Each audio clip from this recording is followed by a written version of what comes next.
Hello friends, आप सभी का स्वागत है आपके अपने यूट्यूब चैनल एमबी क्लासेस में। बच्चों, ये जो चैनल हमने बनाया है ये 11th-12th इकोनॉमिक्स के लिए बनाया है। इसके अंदर आपको जो भी इकोनॉमिक्स के 11th-12th के जितने भी बुक्स हैं उन सबको यहाँ डिस्कस किया जाएगा इस चैनल के अंदर। तो आज देख लें कि हम कौन सी बुक स्टार्ट करने वाले हैं। बच्चों, ये 11th क्लास की बुक है माइक्रो इकोनॉमिक्स, हम इसको स्टार्ट करने वाले हैं। इसके इंट्रोडक्शन चैप्टर के अंदर हम क्या क्या पढ़ने वाले हैं वो देखने वाले हैं। आज की जो लर्निंग ऑब्जेक्टिव्स हैं हमारे, ठीक है, हम उनको डिस्कस करेंगे। फर्स्ट वन है हमारा डेफिनेशन ऑफ इकोनॉमिक्स देखेंगे हम। सेकंड देखेंगे डेफिनेशन ऑफ इकोनॉमी क्या है। थर्ड वन है what is scarcity. Fourth one है branches of economics and last one है ब्रांचेस ऑफ इकोनॉमी। बच्चों, ये 5 टॉपिक आज के लेसन के अंदर हम सबको कंप्लीट करने वाले हैं। हम देखेंगे कि इनकी डेफिनेशंस क्या हैं, क्या इनके अंदर और कैसे ये डेफिनेशंस बनी हैं, उन सबको हम देखेंगे एक बार। ठीक है, थोड़ा सा मैं डिफाइन कर देता हूं आपको कि इकोनॉमिक्स और इकोनॉमी ये दोनों वर्ड अलग अलग हैं। इकोनॉमिक्स का मीन होता है अर्थशास्त्र, हिंदी में बात करें तो, और इकोनॉमी का मतलब होता है अर्थव्यवस्था। ठीक है, स्कार्सिटी की बात करें, ठीक है, डेफिनेशंस हम बाद में देखेंगे बट मैं सिर्फ आपको मीन बता रहा हूँ। स्कार्सिटी का मीन है कि संसाधनों की कमी, मीन्स जो रिसोर्सेज हैं उनकी कमी हो जाना, डिमांड ज्यादा हो जाना सप्लाई से।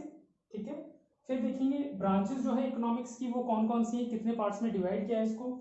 और ब्रांचेस ऑफ इकोनॉमी देखेंगे कि जो इकोनॉमी है उसे कितने पार्ट्स में डिवाइड किया गया है। ठीक है बच्चों, तो बच्चों अब देखते हैं डेफिनेशन ऑफ इकोनॉमिक्स क्या है हमारी। फर्स्ट वन डेफिनेशन है it is the subject matter, it is a subject matter that focuses on rational management. क्या बच्चों, रैशनल मैनेजमेंट। किस चीज का rational management? Of scar resources.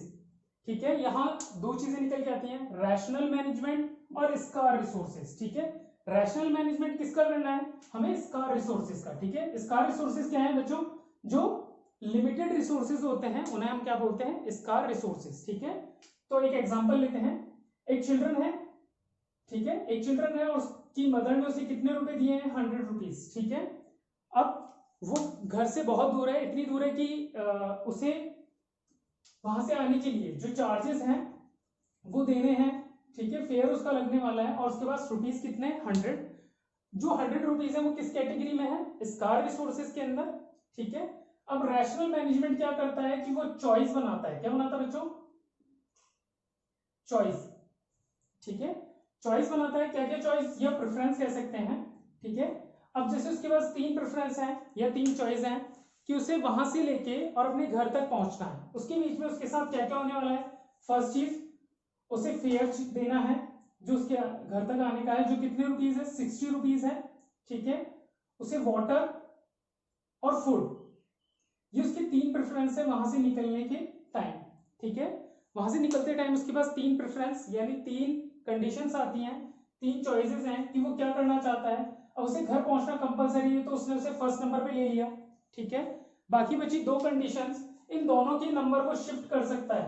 ठीक है, इन दोनों के नंबर क्या कर सकता है? इसे थर्ड इसे सेकंड बना सकता है या इसे सेकंड और इसे थर्ड पे रख सकता है। जो उसे जरूरी लगेगा वो अपने रिसोर्सेज के इसमें काम लेगा। ठीक है, तो 60 रुपीज देखिए वो कहां पहुंचा? अपने घर के नियर बाय। उसके बाद उसने वाटर बॉटल ली, क्यों? क्योंकि रिसोर्सेज क्या थे उसके? स्केयर थे।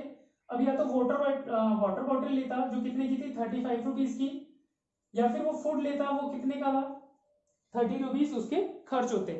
ठीक है, अब हमने यहाँ देखा वो 60 प्लस 60 के बाद कितने बच रहे थे बच्चों? 40 रुपीज। अब 40 में से वो इन दोनों में से कोई एक ही चीज ले पाता, इसीलिए उसके पास क्या हुआ? चॉइस की एक कंडीशन बन गई। ठीक है, स्कार रिसोर्सेज तो ये थे ही, साथ में उसके साथ क्या आ गया? रैशनल मैनेजमेंट की कंडीशन। तो वो यहां पर इन दोनों में से किसी एक ही चीज को चुन पाएगा। ठीक है, तो ये क्या है? रैशनल मैनेजमेंट हुआ। किस चीज का? स्कार रिसोर्सेज का। ठीक है, सो दैट इकोनॉमिक्स गेन और मैक्सिमाइज। इससे क्या होगा? उसे जो गेन मिलने वाला है, ठीक है, जैसे कंज्यूमर हुआ उसे क्या मिलता है? उसे सेटिस्फेक्शन मिलता है। ठीक है, प्रोड्यूसर उसे क्या मिलता है? प्रॉफिट मिलता है। ठीक है, और सोसाइटी को क्या मिलता है बच्चों? वेलफेयर। ठीक है, इन चीजों का ध्यान रखेंगे। सेकंड देखते हैं, सेकंड डेफिनेशन और है it is a social science. ठीक है, इकोनॉमिक्स क्या है?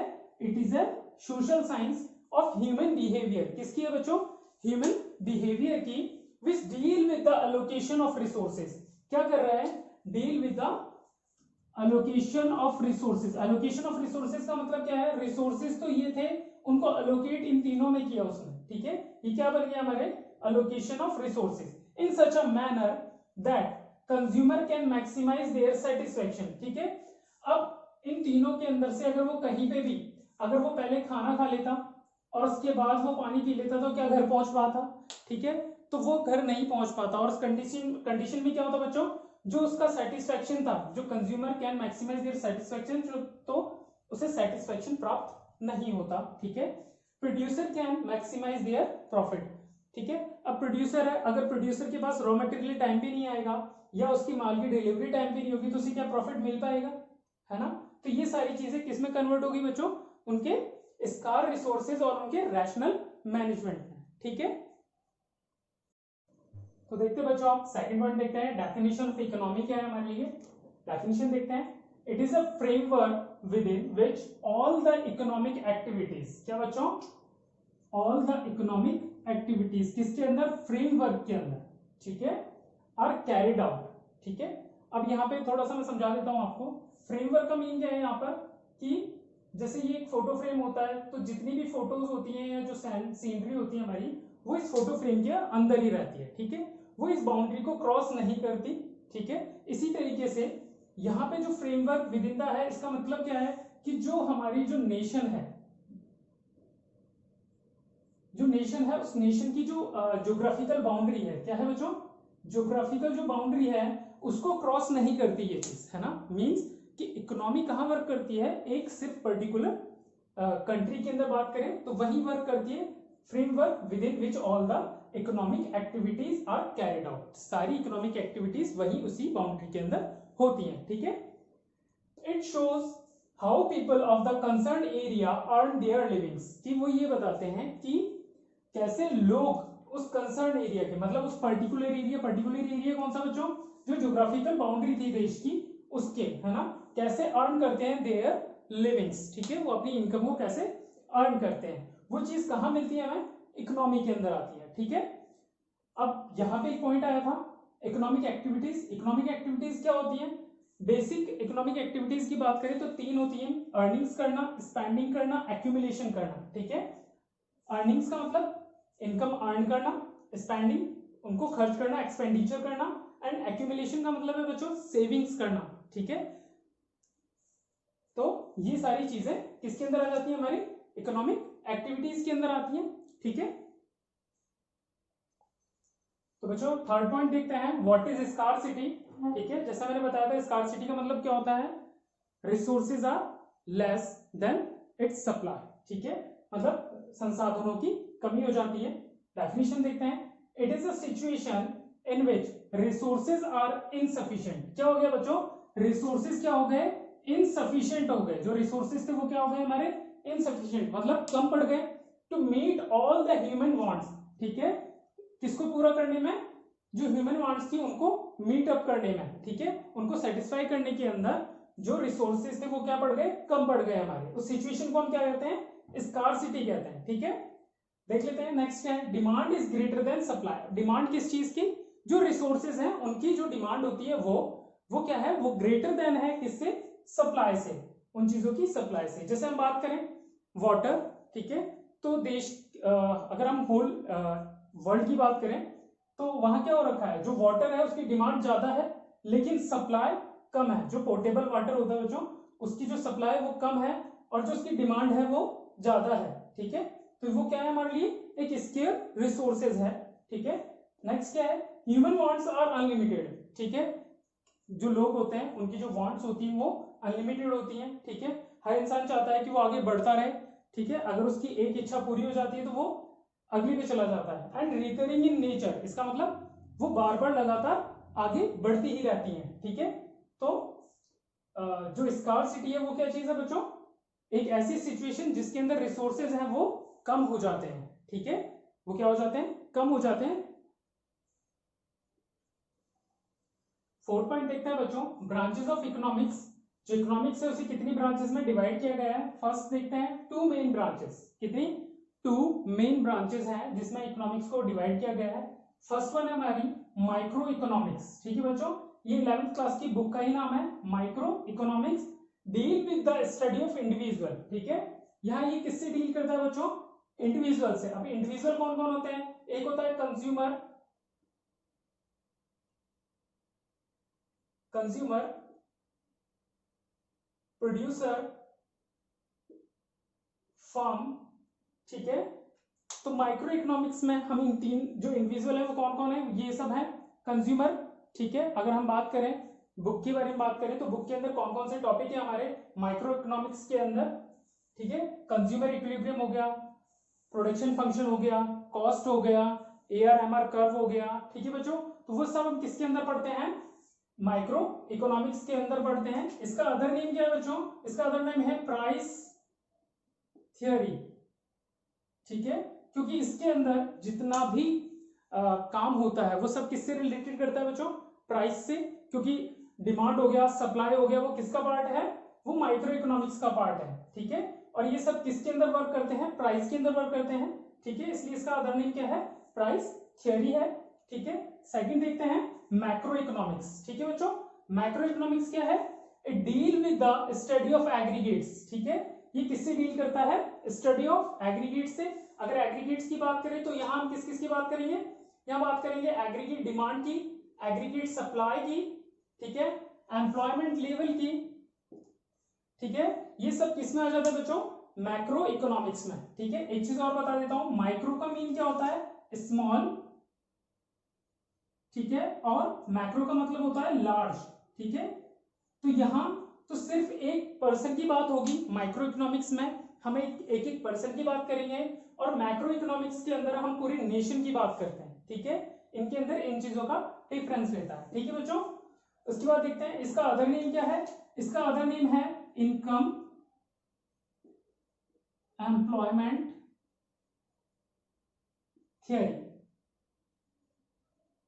ठीक है, इसका अदर नेम क्या है? Income employment theory. ठीक है, अदर ब्रांचेस देखते हैं इकोनॉमिक्स की क्या क्या है। फर्स्ट वन है पॉजिटिव इकोनॉमिक्स। ठीक है, पॉजिटिव इकोनॉमिक्स, इसमें क्या होता है? Deal with the study, deal with the what are the economic problems. ठीक है, कि इकोनॉमिक प्रॉब्लम्स क्या चल रही हैं, and how are they are actually solve, और वो किस असली तरीके से सॉल्व की गई है। एक्चुअली का मतलब असली हुआ यहाँ पर, असली का मतलब क्या है यहाँ पर? कि लॉजिक के बेस पर है। किस पे बच्चों? Logic, on the basis of logic. वो कौन से लॉजिक यूज किए जिससे ये जो इकोनॉमिक प्रॉब्लम आई है उसे हमने सॉल्व किया है। ठीक है, नॉर्मेटिव इकोनॉमिक्स का मतलब क्या है बच्चों? Deal with what ought to be और how economic problem should be solved, कि वो किस तरीके से सॉल्व की गई है ना। अब दोनों का डिफरेंस और समझा देता हूं। इसके अंदर मेथड यूज किए जाते हैं जिससे जो प्रॉब्लम्स आई है, इकोनॉमिक प्रॉब्लम्स आई है, वो सॉल्व की जाती हैं। ठीक है, और नॉर्मेटिव साइंस के अंदर क्या होता है बच्चों? इसके अंदर उससे क्या फर्क पड़ना है, गुड या बैड, रॉन्ग, है ना, ये सारी चीजें किसमें चली जाती हैं? नॉर्मेटिव इकोनॉमिक्स में। पॉजिटिव इकोनॉमिक्स में क्या होता है बच्चों? फैक्ट्स की बात की जाती है कि वो फैक्ट क्या क्या होते हैं। ठीक है, तो नेक्स्ट चलते हैं, फिफ्थ पॉइंट हमारा आज का, ब्रांचेस ऑफ इकोनॉमी। जो इकोनॉमी है उसे कितनी ब्रांचेस में डिवाइड किया गया है। फर्स्ट वन है हमारा कैपिटलिस्टिक इकोनॉमी। ठीक है, all the resources are managed by private hands. ठीक है, जो इकोनॉमी है इसके अंदर जितने भी रिसोर्सेज हैं उनको कौन कवर कर रहा है, कौन है उसका ऑनर? Private hands. बच्चों प्राइवेट हैंड्स का मतलब यहाँ पर क्या है? जो लोग जिनके पास पूंजी होती थी पहले, है ना, जैसे हम बात करें 1799 से पहले की, तो होल वर्ल्ड के अंदर कैपिटलिस्टिक इकोनॉमी ही चलती थी। जिनके पास बहुत सारा पैसा होता था वही लोग क्या करते थे? पूरी इकोनॉमी को सर्कुलेट करवाते थे, वही फ्लो करवा पाते थे पूरी इकोनॉमी को, है ना। तो ये उस टाइम की इकोनॉमी है। ठीक है, और इसके अंदर क्या होता था? जितने भी रिसोर्सेज थे वो कौन मैनेज कर रहा था? उनके जो प्राइवेट हैंड्स थे वही कर रहे थे। यहाँ प्राइवेट हैंड्स का मतलब कौन कौन है यहाँ पे? अगर बात करें तो एंटरप्रेन्योर, ठीक है, बिजनेसमैन, ठीक है, ये सब होते हैं। ठीक है, ये कौन होते हैं? प्राइवेट हैंड्स होते हैं हमारे। सेकंड देखते हैं सोशलिस्ट इकोनॉमी। सोशलिस्ट इकोनॉमी का मतलब क्या होगा बच्चों? जो सोशल लोगों से जुड़ी हुई रहे, है ना। तो all the resources are managed by government. यहाँ पर जितने भी रिसोर्सेज थे उनको कौन मैनेज कर रहा था? गवर्नमेंट मैनेज कर रही थी। ठीक है, और जब गवर्नमेंट मैनेज करेगी तो वो कैसी रहेगी, सोशलिस्टिक, ठीक है, क्योंकि लोगों का वेलफेयर देखेगी वो, ठीक है।